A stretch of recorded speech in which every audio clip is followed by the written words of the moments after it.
The first time I can remember seeing Vertigo was at its first release here in New York. And I saw it in its original VistaVision projection with Hitchcock's extraordinary use of color. Over the years, I kept being drawn and drawn to the picture, like being drawn into a whirlpool of obsession.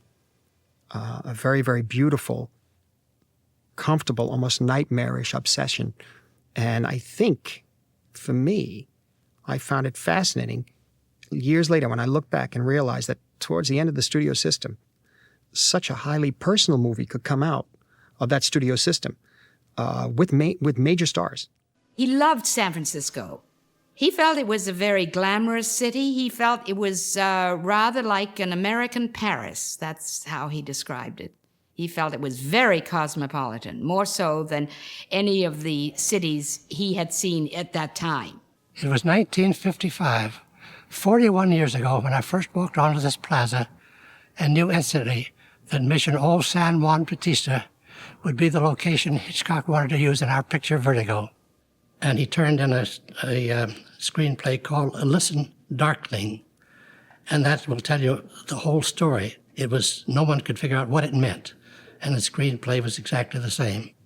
So then we found another writer, Alec Coppel, who did a great improvement to Listen, Darkling, but still not satisfactory. So then we started a search and found Sam Taylor. In those first talks, we decided that the more emotion there was in the man, the stronger the picture would be.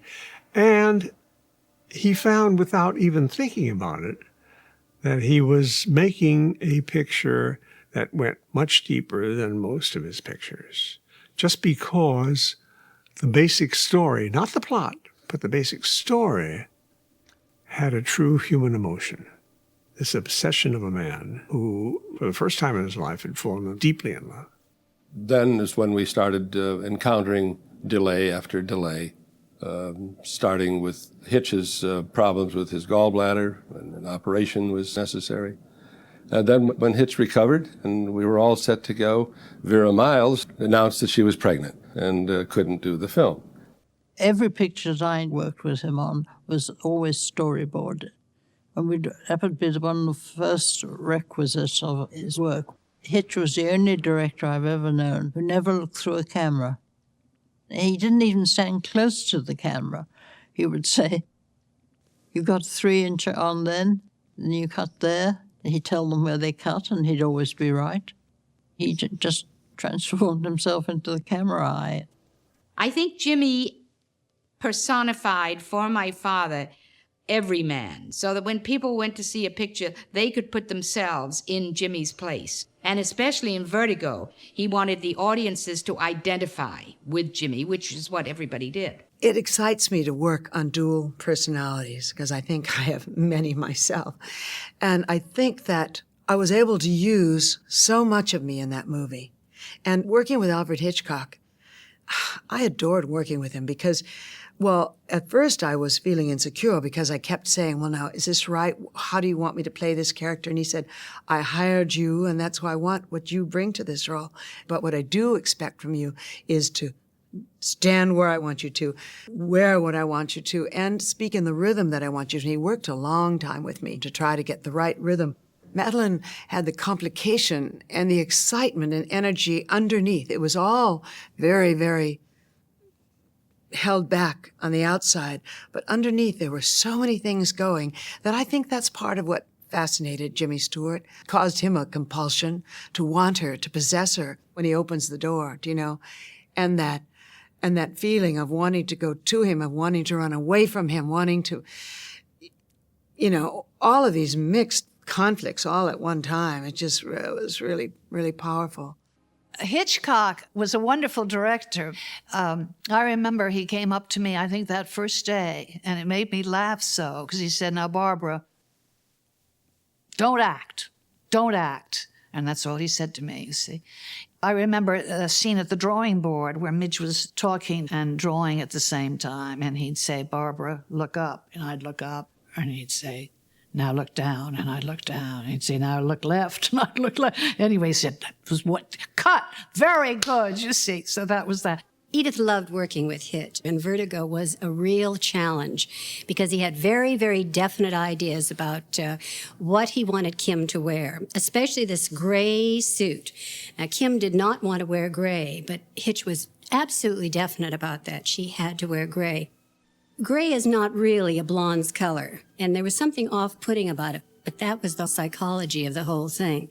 Edith and Hitch wanted this to be a very, very dramatic gown when she's seen at Ernie's, and it is absolutely sensational.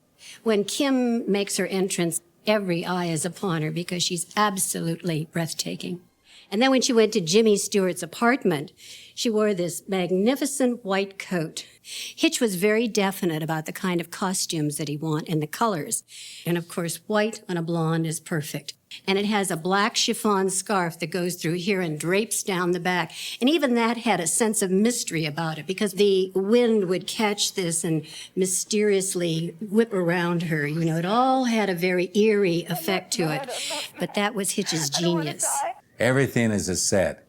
Hitch liked working in the comfort of the stage, and he didn't like to shoot in real locations, on interiors. He'd get the exterior. I think he was a master of that. Get all the meat on the exterior, and then you would build the set on the stage where he could control the lighting and his actors. Because it was a Paramount picture, one of the first places that we stopped to search for materials were the Paramount vaults. And they opened them up to us. I mean, they were really wonderful. And what we found were the original music recordings. Preservation was done at Universal. And fortunately, we were able to get about 90% of the sound off them. I just thought that if I gave you a drink. When you're dealing with a picture like Vertigo, there's a tremendous following, Hitchcock following, Vertigo following. So we can't improvise on the Foley. We can't improvise on the effects. We have to get them exactly right. One really nice thing was that Hitchcock's original dubbing notes had survived, and we were able to obtain them. And this really gave us guidance as to how precisely to orient the Foley and the effects and the dialogue and the music. Hitchcock's feeling always was that less is more. And we wanted to keep it in the spirit of the way that Hitchcock wanted the film to sound in 1958, but using modern technology.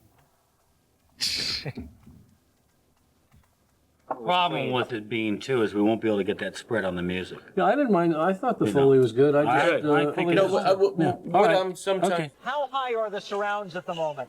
How high? Yeah. When you talk about restoration, you're talking about picture and you're talking about sound.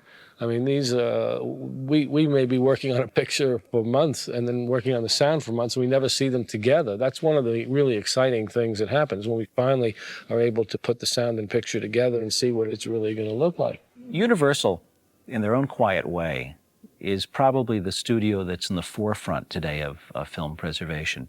When Vertigo is finally completed, we leave a new 65mm preservation negative. We leave a 65mm duplicating positive.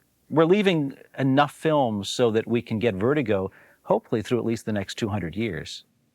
Now what we're doing is releasing an enhanced version of the film and maintaining, I think, the spirit of the picture. And audiences who have seen Vertigo before will be thrilled with, we think, and accept. And yet we're putting up something that Alfred Hitchcock never saw and was never able to see when he made the film in 1958.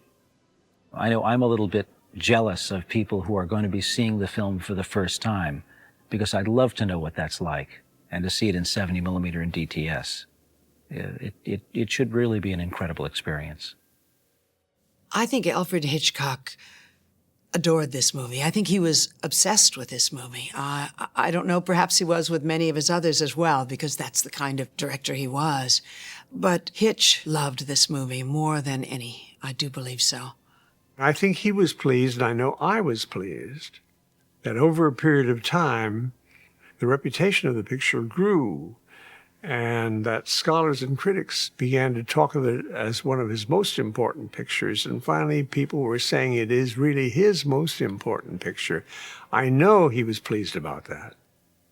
I think people today love his movies even more than when they were brought out, and that is because he made the movie for the audience. I think there are still things in the movie that I don't understand, and I think probably other people don't. But I think that's good. I think that makes it fun, and I think it's great to go back and see it again and say, oh, now I understand what that was supposed to mean.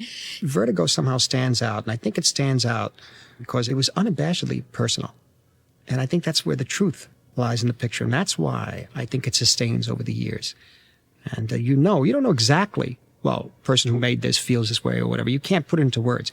But there's something that's genuine about it, and that is just not dealing with the schematics of plot or whatever.